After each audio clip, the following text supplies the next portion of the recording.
Have you ever seen someone completely ignore good relationships for years, stay single, act uninterested, and then suddenly commit to the next person who shows up? And what makes it even more confusing is this.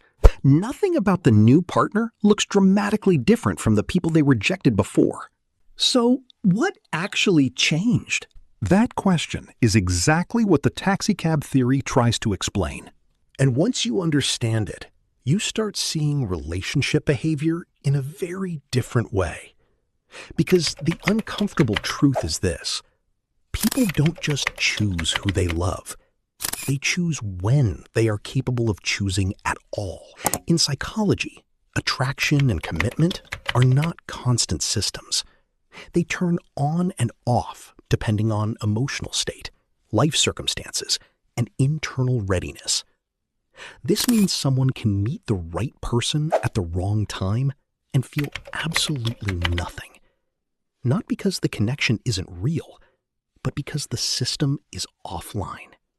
This is where the taxicab analogy comes in. Imagine a taxi driving through a city. It passes hundreds of passengers. Some are close. Some are perfect matches. Some are even ideal on paper. But it doesn't stop. Not because there are no passengers, but because it is not on duty. Now, translate that into human behavior. People go through emotional phases where they are not available for commitment. They might say they want love. They might even complain about being single, but internally, their system is still in closed mode. This is where most misunderstandings in dating begin. Because from the outside, it looks like rejection. But from the inside, there is no real decision being made. Just disinterest, emotional fatigue, or lack of readiness. Psychologists often connect this to attachment activation. The brain has a system designed to seek closeness, but that system doesn't stay active all the time. It fluctuates. When someone is stressed, healing, or focused on independence, the attachment system can shut down or weaken.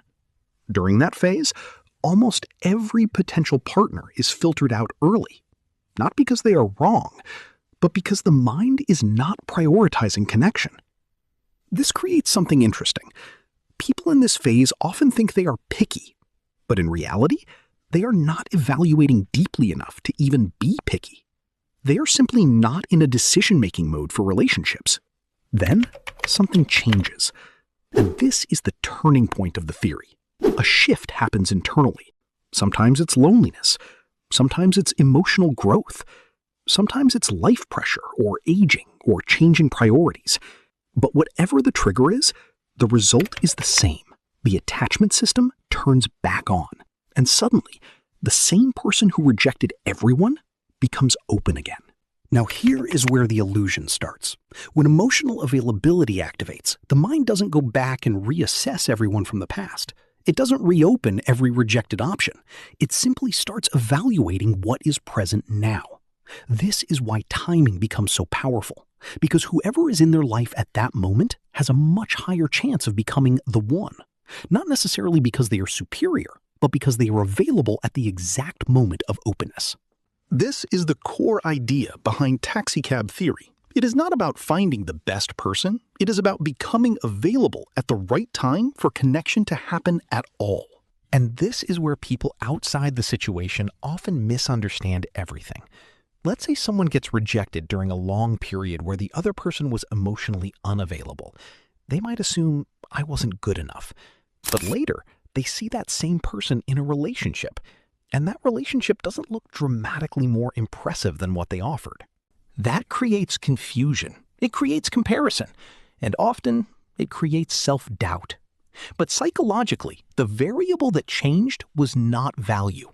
It was readiness. Now there is another layer that makes this even more interesting. Once someone enters a relationship during this available phase, the brain does something subtle but powerful. It starts reinforcing the decision. This is called consistency bias. The mind prefers to believe that its choices were correct. So once the taxi picks up a passenger, it begins justifying the ride. It highlights positives. It reduces doubts. It minimizes alternatives. Not because the relationship is objectively perfect, but because the brain is trying to maintain stability after making a commitment. Send this to someone who still thinks it's always about finding the right person and not the right timing. And hit like and subscribe for more reviews.